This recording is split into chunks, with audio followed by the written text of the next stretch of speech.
ইব্রাহিম আলাইহিস সালামকে আগুনের ভিতরে যখন ফেলে দেওয়া হচ্ছিল, আল্লাহ রাব্বুল আলামিন আগুনকে লক্ষ্য করে নোটিশ জারি করলেন, ইয়া নারু কুনি বারদাও ওয়া সালামান আলা ইব্রাহিম। আল্লাহ তাআলা আগুনের উপরে নোটিশ জারি করে দিলেন, রে আগুন, আমার ইব্রাহিমের জন্য তুই শান্তিদায়ক হয়ে যা, আমার ইব্রাহিমের জন্য তুই আরামদায়ক হয়ে যা। জোরে বলেন সুবহানাল্লাহ। আগুনের পাশ থেকে একটা ব্যাঙ চিরিত চিরিত করে পেশাব করতেছিল।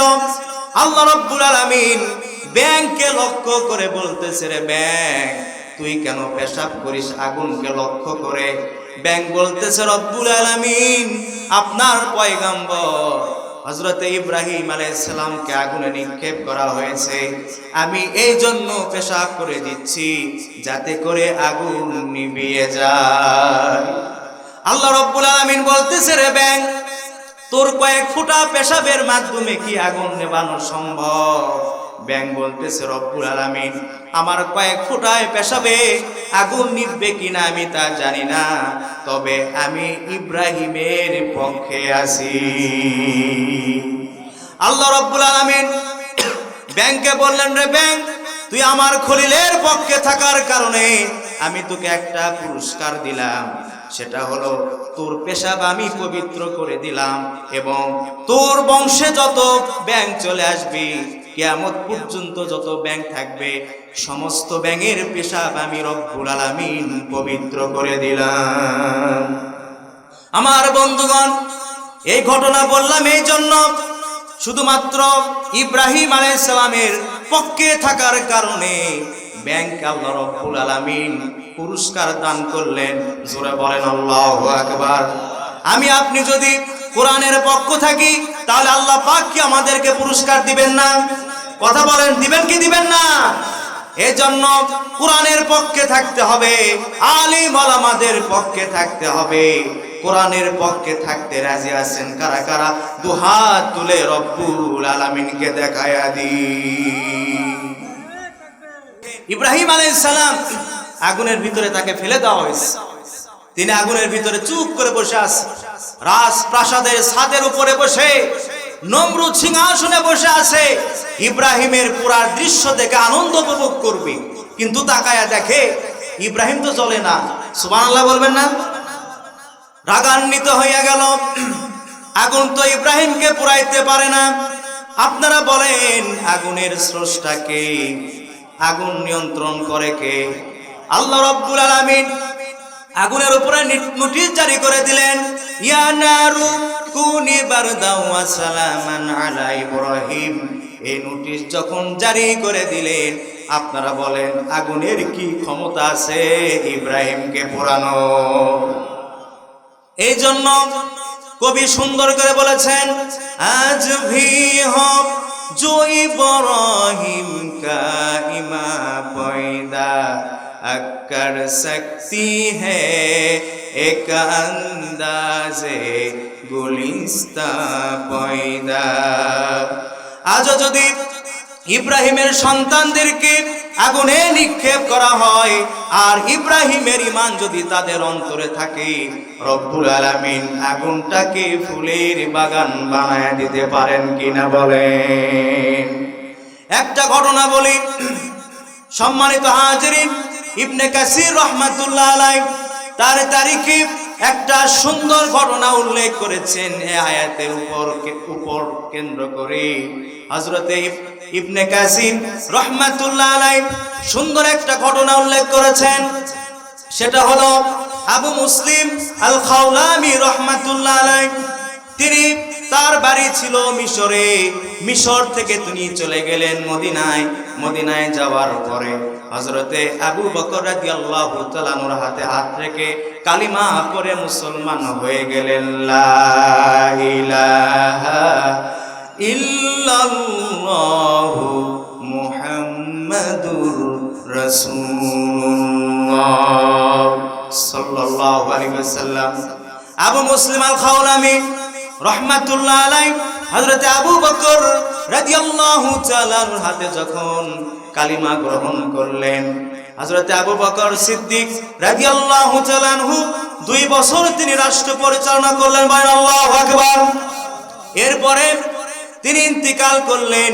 তার ইন্তিকালের পর আমিরুল মুমিনিন হিসেবে নিযুক্ত হলেন হযরত ওমর ফারুক রাদিয়াল্লাহু তাআলা আনহু। বলেন সুবহানাল্লাহ। হযরত ওমর ফারুক রাদিয়াল্লাহু তাআলা আনহু তিনি যখন আমিরুল মুমিনিন হিসেবে নিযুক্ত হলেন, তখন ইয়ামিন দেশে একজন ভণ্ড নবীর আবির্ভাব হলো।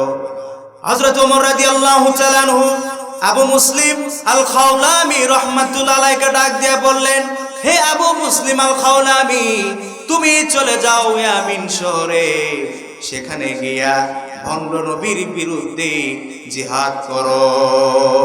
বলেন সুবহানাল্লাহ। আবু মুসলিম আল খাওলামি তিনি চলে গেলেন ইয়ামিনে, সেখানে গিয়া ভণ্ড নবীর বিরুদ্ধে তিনি জিহাদ করলেন, মানুষদেরকে বুঝাইলেন, মা কানা মুহাম্মাদুন আবা আহাদিম মির রিজালিকুম ওয়ালাকিন রাসূলুল্লাহি ওয়া খাতামান নাবিয়্যিন।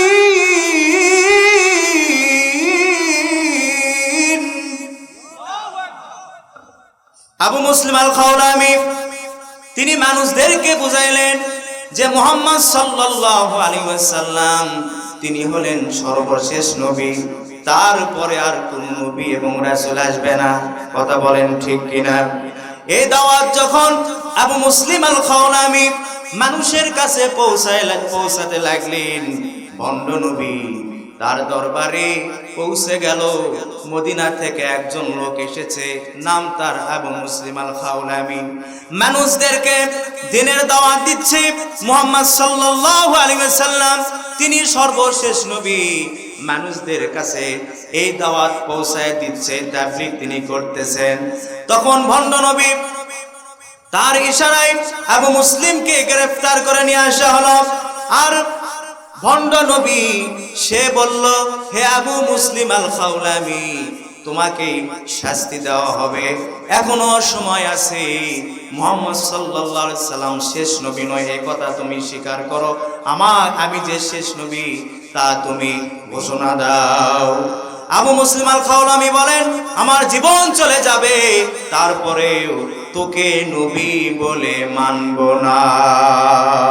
চিৎকার দিয়ে বলেন সুবহানাল্লাহ। ভণ্ড নবী কি করল? বিশাল একটা গর্ত খনন করল। সেই গর্ত খনন করে লাকড়ি দেওয়া হলো, খড়ি দেওয়া হলো। লাকড়ি দেওয়ার পর তেল দেওয়া হলো, তেল দেওয়ার পর আগুন জ্বালানো হলো। আগুন যখন দাও দাও করে জ্বলতেছে, তখন আবু মুসলিম আল খাওলামি রাহমাতুল্লাহ আলাইহি তার দুহাত বাঁধায় দেওয়া হলো, পা বেঁধে তাকে আগুনে নিক্ষেপ করা হবে। ওই সময় আবু মুসলিম আল খাওলামি রাহমাতুল্লাহ আলাইহি ঈমানের বলে বলিয়ান হয়ে বললেন, ওই কাফের বেঈমানেরা শোন, আমার নবী মুহাম্মদ সাল্লাল্লাহু আলাইহি ওয়াসাল্লাম তিনি সর্বশেষ নবী, তারপরে আর কোন নবী আসবে না। এইটা যদি সত্য হয়ে থাকে, এই আগুন আমাকে পুরাইতে পারবে না। ইবনে কাসির রাহমাতুল্লাহ আলাইহি তারিখের কিতাবে উল্লেখ করেছেন, আবু মুসলিম আল খাওলামি রাহমাতুল্লাহ আলাইহিকে যখন আগুনের ভিতরে নিক্ষেপ করা হলো, কি ইতিহাস! আগুন জ্বলে, কিন্তু আবু মুসলিম আগুনে জ্বলে না। জোরে বলেন সুবহানাল্লাহ। আরো চিৎকার দিয়ে বলেন সুবহানাল্লাহ। ইবনে কাসির রাহমাতুল্লাহ আলাইহি লিখেছেন, আগুন আবু মুসলিমের শরীর তো পুরা দূরের কথা, তার শরীরে যেগুলি কুর্তা ছিল, জুব্বা ছিল, পরনে যেগুলি কাপড় ছিল, পাগড়ি ছিল, টুপি ছিল, ওই কাপড়গুলো আগুন পড়ে নাই। চিৎকার দিয়ে বলেন সুবহানাল্লাহ। আমার বন্ধুগণ, আগুনের মালিক কে? সুবহানাল্লাহ বলবেন না? এজন্য ইব্রাহিম আলাইহিস সালামকে আগুনে নিক্ষেপ করা হয়েছিল। কবি বলেছেন, ইব্রাহিমের মতো ঈমান যদি তার সন্তানদের অন্তরে থাকে, তাদেরকে যদি আগুনে নিক্ষেপ করা হয়, ওই আগুন ওই সন্তানকে পুরাইতে পারবে না। কথা বলেন ঠিক না বেটি? সেই যুগে নমরুদ ইব্রাহিমকে আগুনে নিক্ষেপ করেছিল, আর এই যুগে তাদের উত্তরসূরিরা হক্কানি আলেম ওলামাদেরকে জেলখানায় ঢুকায় দেয়। কথা বলেন ঠিক না বেঠে? সম্মানিত হাজিরিন, আমার বন্ধুগণ, কোরআনের পক্ষে থাকলে বাধা আসবে, ঠিক কিনা? তো আমি বলতে চাচ্ছি যে ইব্রাহিম আলাইহিস সালামকে যে আগুনে নিক্ষেপ করা হলো, তিনি কাকে স্মরণ করেছিলেন? ফাযকুরুনি আযকুরকুম ওয়াশকুরুলি ওয়ালা তাকফুরুন। জোরে বলেন আল্লাহু আকবার। আমার বন্ধুগণ, হযরত ইউনূস আলাইহিস সালাম তিনি মাছের ভিতরে প্রবেশ করলেন। আপনারা বলেন, মাছের পেটের ভিতরে যদি কেউ যায় তাহলে বের হওয়ার জন্য কোনো ব্যাকডোর আছে নাকি?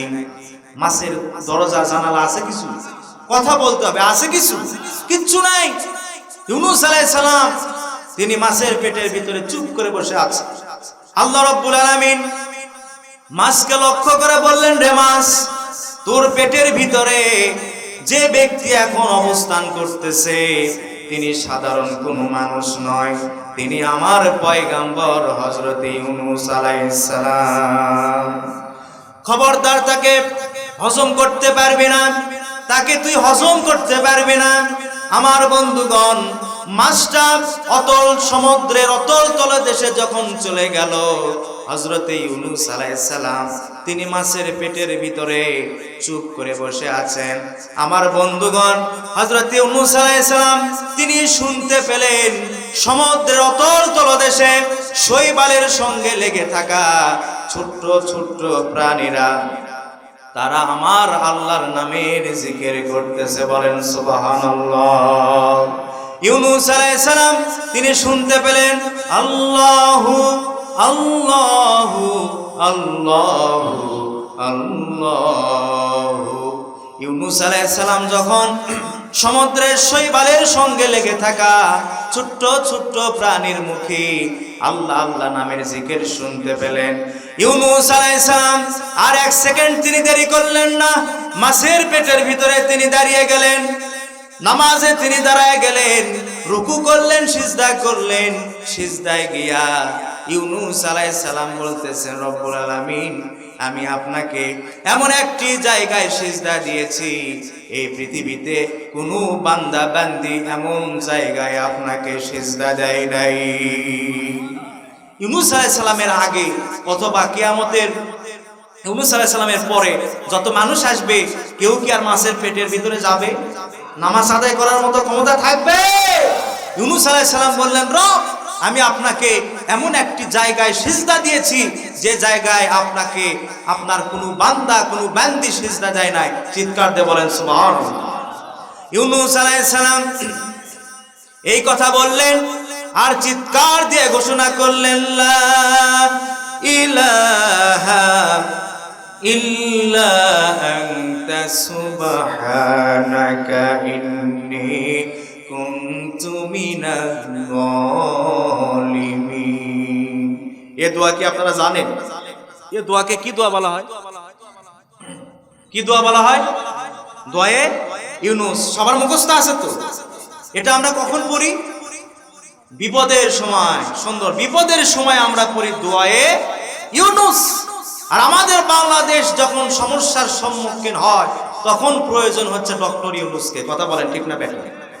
তো এই দোয়া আমাদের সকলের মুখস্থ। আসুন আমরা সবাই বলি, লা ইলাহা ইল্লা আনতা সুবহানাকা ইন্নী কুনতু মিনাজ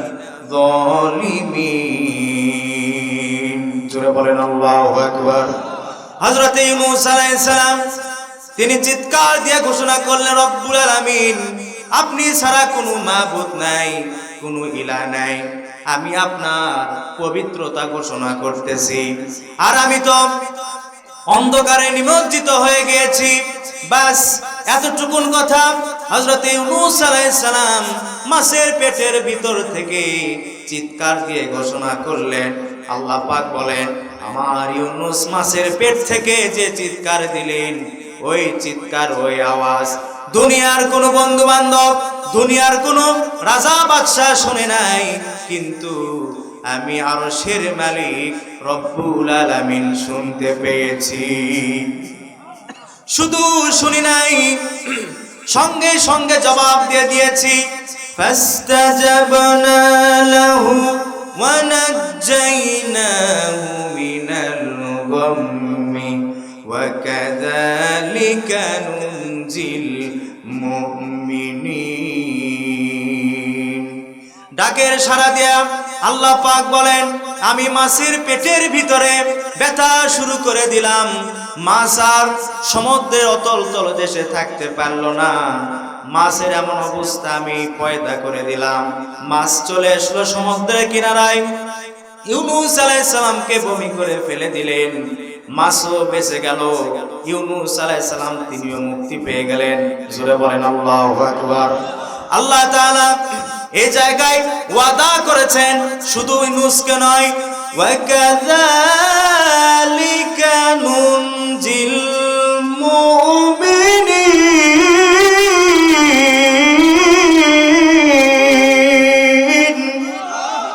আল্লাহ পাক বলেন, শুধু ইউনুসকে নয়, এই পৃথিবীতে কোন মুমিন বান্দা বান্দি যদি বিপদে পড়ে যায় আর আমার কাছে যদি হাত ফেলায়, আমি রব্বুল আলামিন ইউনুসকে যেভাবে বিপদ থেকে বাঁচায়া দিয়েছি, আমার ইমানদার বান্দা বান্দিকেও বিপদ থেকে বাঁচায়া দিব।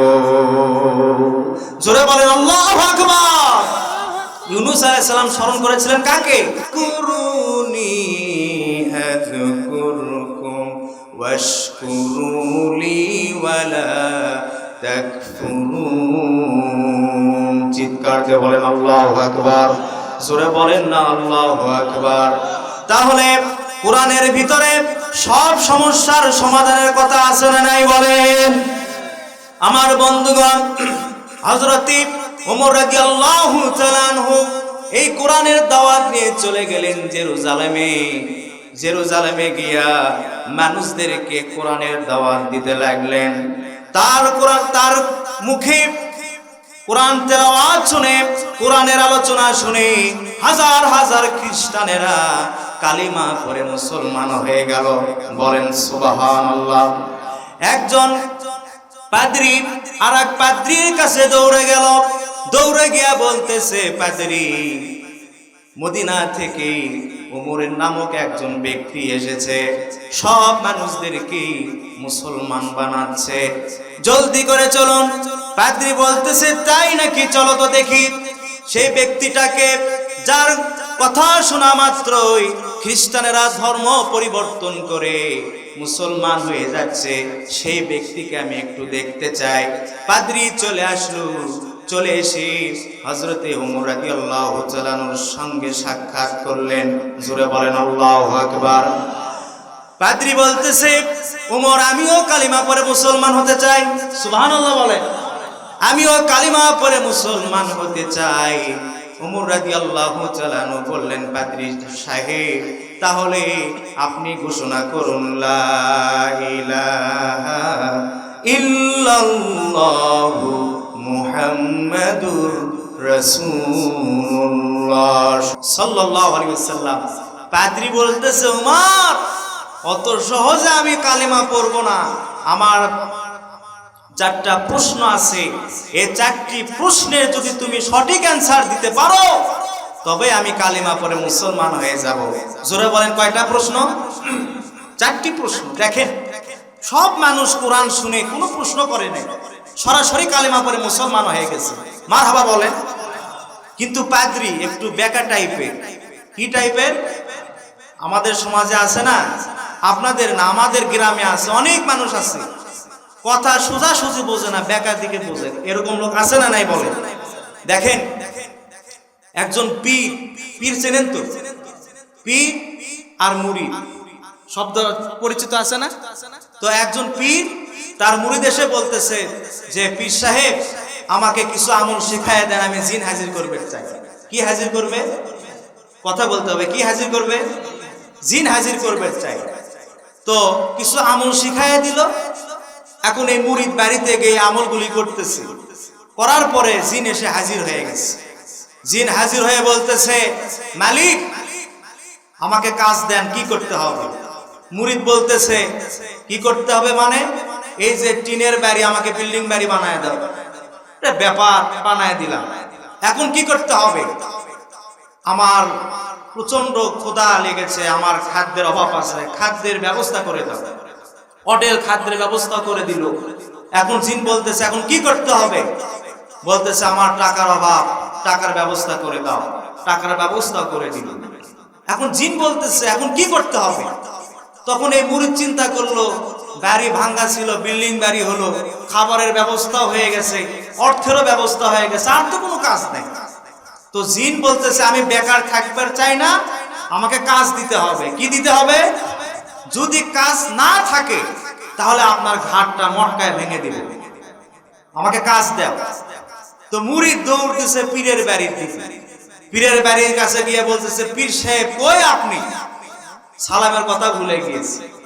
বলতেছে, কি হয়েছে তোমার? বলে, এমন একটা জিন হাজির হয়েছে, সে শুধু কাজই চায়, বেকার থাকতে চায় না। একটু আঞ্চলিক ভাষায় বললাম আর কি, বেকার থাকতে চায় না, সে কাজ চায়। তো দাও, কাজ দাও। বলে, কাজ সব শেষ, বাড়ি বানায় দিয়েছে, খাদ্যের ব্যবস্থা করে দিয়েছে, অর্থ সম্পদ, অনেক হোটেল অর্থ সম্পদ দিয়ে দিয়েছে, কি কাজ দিব আমি?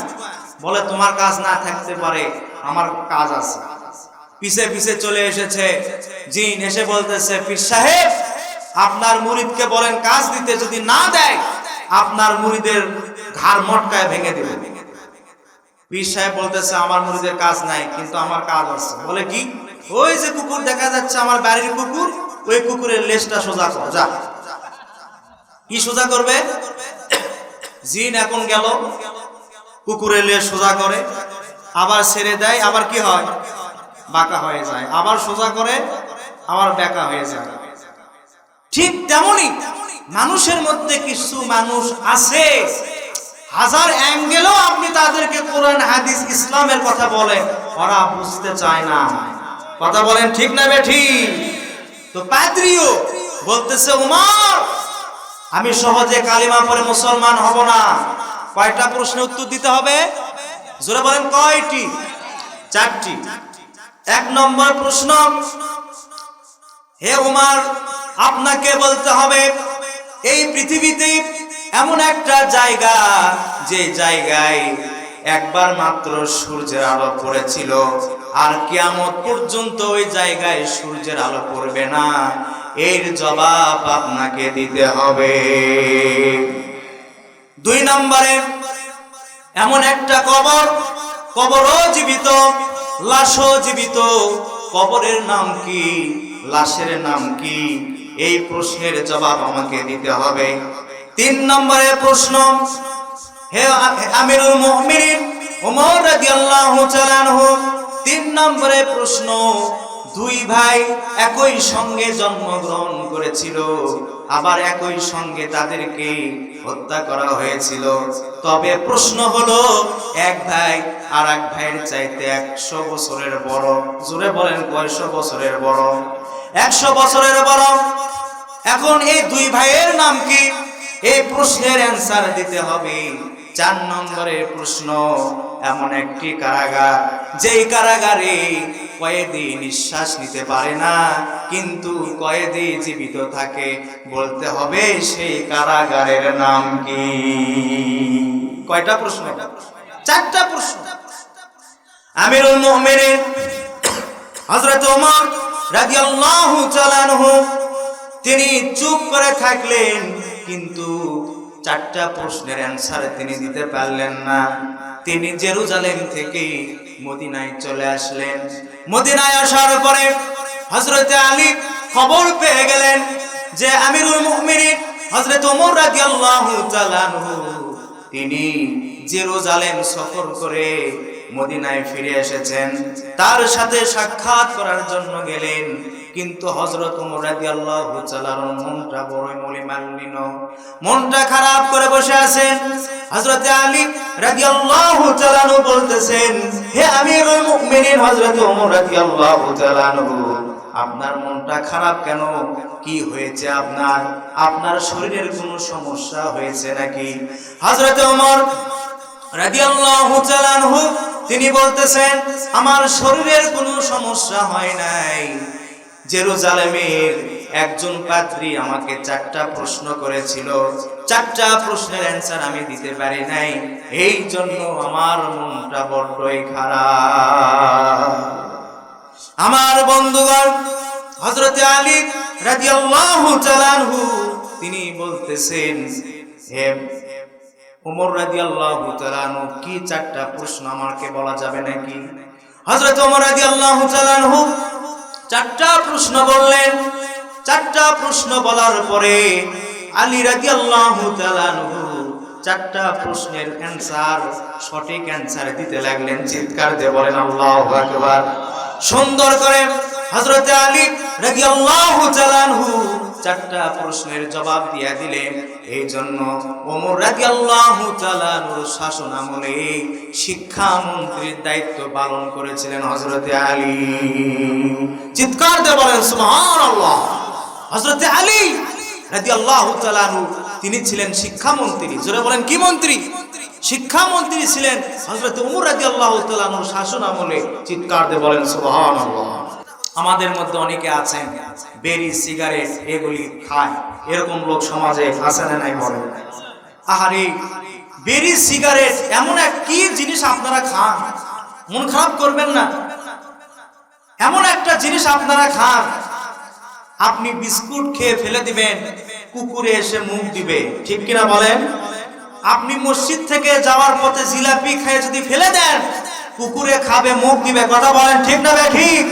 কিন্তু যারা বেরি সিগারেট খান, বেরি সিগারেট যারা ফেলে দেন, ওই কুত্তায় তাকায়ও দেখে না যে কি ফেলায় দিল, কথা বলেন ঠিক না বেঠিক? বরং পারলে কুকুরে আরো ওই জায়গায় পেশাব করে দেয়, ঠিক কিনা?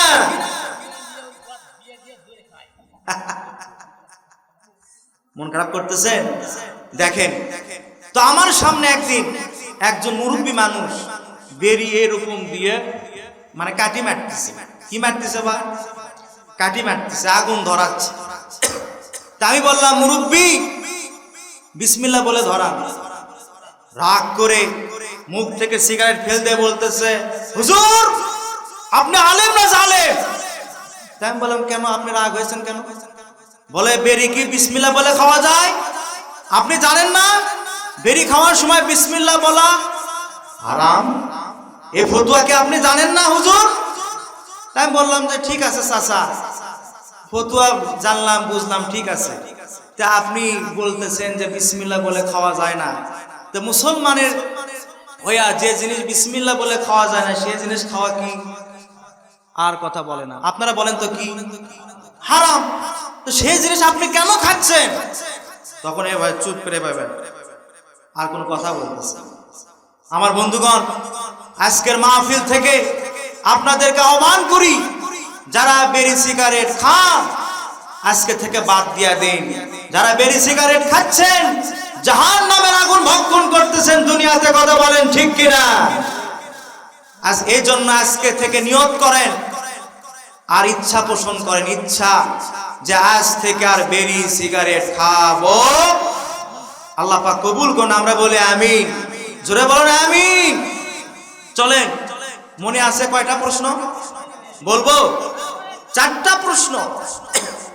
ওমর রাদিয়াল্লাহু তাআলা আনহু হযরত আলী রাদিয়াল্লাহু তাআলা আনহুকে ডাক দিয়া বললেন, রে আলী, 1 নম্বর প্রশ্ন হলো, এই পৃথিবীতে এমন একটা জায়গা আছে যে জায়গায় সূর্যের আলো একবার পড়েছিল, কিয়ামত পর্যন্ত আর সে জায়গায় আলো পড়বে না। হযরত আলী রাদিয়াল্লাহু তাআলা আনহু তিনি বললেন, হে আমিরুল মুমিনিন, এটা তো অতীব সহজ প্রশ্ন। ওই জায়গাটা হলো হযরতে মূসা কালিমুল্লাহ, হযরতে মূসা আলাইহিস সালাম ফিরাউনের দলবল থেকে রক্ষা পাওয়ার জন্য আল্লাহ রাব্বুল আলামিনের নির্দেশে তার হাতে যে লাঠি ছিল ওই লাঠি দিয়া যখন দরিয়ায় সাগরে যখন আঘাত করেছিলেন, সাগর হযরতে মূসা এবং তার সাথী সঙ্গী পার হওয়ার জন্য সাগরের মধ্য দিয়া 12টি রাস্তা আল্লাহ রাব্বুল আলামিন পয়দা করে দিয়েছিলেন। 12টা রাস্তা যখন হয়ে গেল, হযরতে মূসা কালিমুল্লাহ আর তার সাথী সঙ্গী যখন ওই সাগর পার হয়ে ওই পারে চলে গেল, ওই সময় সূর্য ওই সাগরে পড়েছিল। জোরে বলেন আল্লাহু আকবার। ফিরাউন পিছনে পিছনে এসে দেখে সুন্দর রাস্তা, ফিরাউন এবং তার দলবল নিয়া যখন সাগরের মাঝখানে গিয়েছে, আল্লাহ রাব্বুল আলামিন সাগরের পানিকে লক্ষ্য করে বলেছিলেন কুন ফায়াকুন, সঙ্গে সঙ্গে রাস্তা বন্ধ হয়ে গিয়েছিল। ওই যে রাস্তা বন্ধ হয়েছে, কিয়ামতের আগে আর ওই সূর্যের আলো ওই জায়গায় পড়বে না। জোরে বলেন সুবহানাল্লাহ। হযরত ওমর রাদিয়াল্লাহু তাআলা আনহু তিনি বললেন, হ্যাঁ এটা তো কোরআনেও আছে। সুবহানাল্লাহ বলেন। ওয়া নুনাজ্জিলু মিনাল কুরআনি মা হুয়া শিফাউন ওয়া রাহমাতুল লিল মুমিনিন। জোরে বলেন আল্লাহু আকবার। আমার বন্ধুগণ, 1 নম্বরে প্রশ্নের উত্তর হযরতে আলী তিনি দিলেন। এরপরে হযরত ওমর রাদিয়াল্লাহু তাআলা 2 নম্বর প্রশ্ন করতেছেন যে আলী 2 নম্বর প্রশ্ন হলো কবরও জীবিত লাশও জীবিত, ওই কবরের নাম কি, লাশের নাম কি? হযরতে আলী রাদিয়াল্লাহু তাআলা আনহু তিনি মুস্কি হাসি দিয়া বলতেছেন, হে আমিরুল মুমিনিন, কবরের নাম হলো মাছ আর লাশের নাম হলো হযরতে ইউনূস আলাইহিস সালাম। চিৎকার দিয়ে বলেন আল্লাহু আকবার। ওই যে ইউনূস আলাইহিস সালামের ঘটনা বললাম, কবরের নাম কি? মাছ। বলেন না কবরের নাম কি? মাছ। আর জীবিত লাশের নাম হচ্ছে হযরতে ইউনূস আলাইহিস সালাম। জোরে বলেন মারহাবা। হযরত ওমর রাদিয়াল্লাহু তাআলা আনহু বলেন, এটাও তো কোরআনে আছে। 3 নম্বর প্রশ্ন, হে আলী 3 নম্বর প্রশ্ন হচ্ছে, যমজ 2 ভাই একসঙ্গে জন্মগ্রহণ করেছিল, আবার একসঙ্গে তাদেরকে হত্যা করা হয়েছিল, কিন্তু এক ভাই আর এক ভাইয়ের চাইতে 100 বছরের বড়। জোরে বলেন 100 বছরের বড়? 100 বছরের বড়। হে আলী, ওই 2 ভাইয়ের নাম কি জানতে চেয়েছো? ওই পাদ্রী আমি বলতে পারি নাই। হযরতে আলী রাদিয়াল্লাহু তাআলা আনহু বলেন, এই 2 জনের নাম তো কোরআনুল কারীমে আল্লাহ রাব্বুল আলামিন সুন্দর করে বলে দিয়েছেন। এক ভাইয়ের নাম হচ্ছে উযাইর, আর একজন ভাইয়ের নাম হচ্ছে আজিজ। জোরে বলেন আল্লাহু আকবার। চিৎকার দিয়ে বলেন আল্লাহু আকবার। হারিয়ে যাব একদিন আমি, রব নাই ভুবনে চিরদিন। বলেন হারিয়ে যাব একদিন আমি, রব নাই ভুবনে চিরদিন। ক্ষমা করে দিও তোমরা আমার, ভুল করে থাকি যদি কোনো দিন। সবাই হারিয়ে যাব একদিন আমি, রব নাই ভুবনে চিরদিন। হারিয়ে যাব একদিন আমি, রব নাই ভুবনে। বাঁশবাগানে বা গোরস্থানে হয়তো দিবে মোরে কবর, তোমরা আমায় যাবে ভুলে, রাখবে না জানি কোনো খবর। ঠিক না? বাঁশবাগানে বা গোরস্থানে হয়তো দিবে মোরে কবর,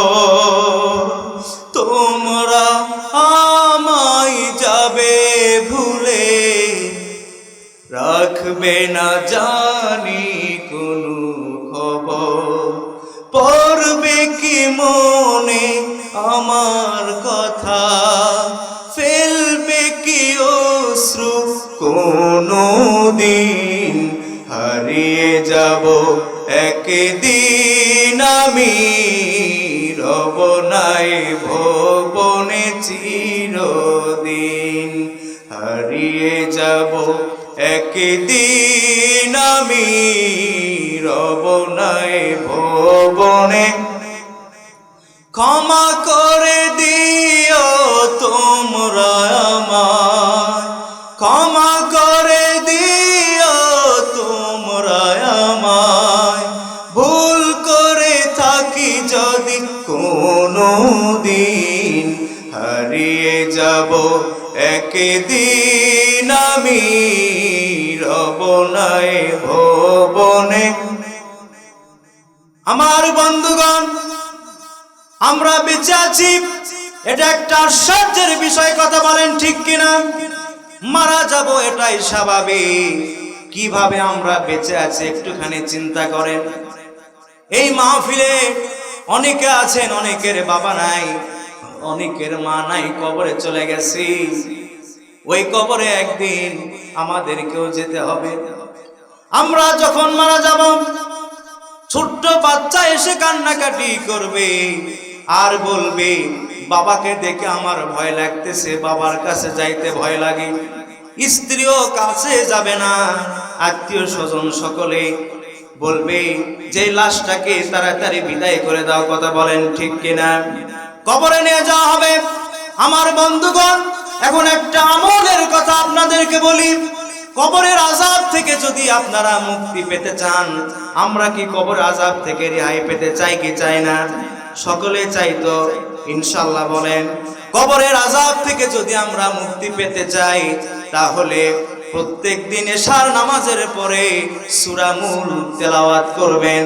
আল্লাহর নবী মুহাম্মদ সাল্লাল্লাহু আলাইহি ওয়াসাল্লাম বলেছেন, যে ব্যক্তি প্রত্যেক দিন সূরা মুলক তেলাওয়াত করবে, আল্লাহ রাব্বুল আলামিন তার কবরের আযাব মওকুফ করে দিবেন। নবীজি বলেছেন, সূরা মুলক পাঠকারীকে কবরে যখন রেখে দেওয়া হবে, সঙ্গে সঙ্গে এই সূরা মুলক তার বুকের উপরে এসে বসে পড়বে। একটা পাখির রূপ ধারণ করে, জোরে বলেন আল্লাহু আকবার। পাখির রূপ ধারণ করে বুকের উপর উঠে বসবে সূরা মুলক। দুই পাশ থেকে যখন কবরটা চাপা দিবে, তখন এই সূরা মুলক পাখির রূপ ধারণ করার ফলে দুইটা পাখা মেলায়া দিবে আর বলবে, কবরে থেমে যা, আমার বন্ধু আরামের ঘুম দিয়েছে।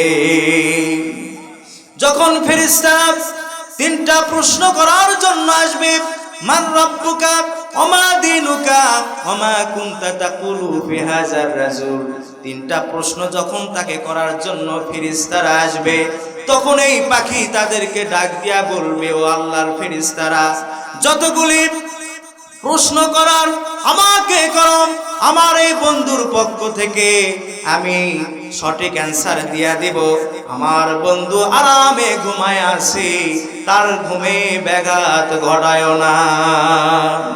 আমার বন্ধুগণ, আজকের মাহফিল থেকে এই আমলটা শুনে যান, আমল করবেন। প্রত্যেক দিন নেশার নামাজের পরে মাত্র 30টা আয়াত আছে। 30টা আয়াত সম্মিলিত একটি সূরা, সূরার নাম হচ্ছে সূরা মুলক। জোরে বলেন সূরার নাম কি? এই সূরা মুলক তেলাওয়াত করবেন, রব্বুল আলামিন কবরের আযাব থেকে আপনাকে মুক্তি দান করবেন। জোরে বলেন সুবহানাল্লাহ। আমার বন্ধুগণ, কোরআন থেকে আলোচনা করতেছিলাম, ফাযকুরুনি আযকুরুকুম ওয়াশকুরুলি ওয়ালা তাকফুরুন। আল্লাহ পাক বলছেন, আমাকে স্মরণ করো, আমি তোমাদেরকে স্মরণ করব। জোরে বলেন সুবহানাল্লাহ। আল্লাহকে স্মরণ করার দরকার আছে না নাই? একটুখানি চিন্তা করেন, কেন আমরা আল্লাহকে স্মরণ করব না?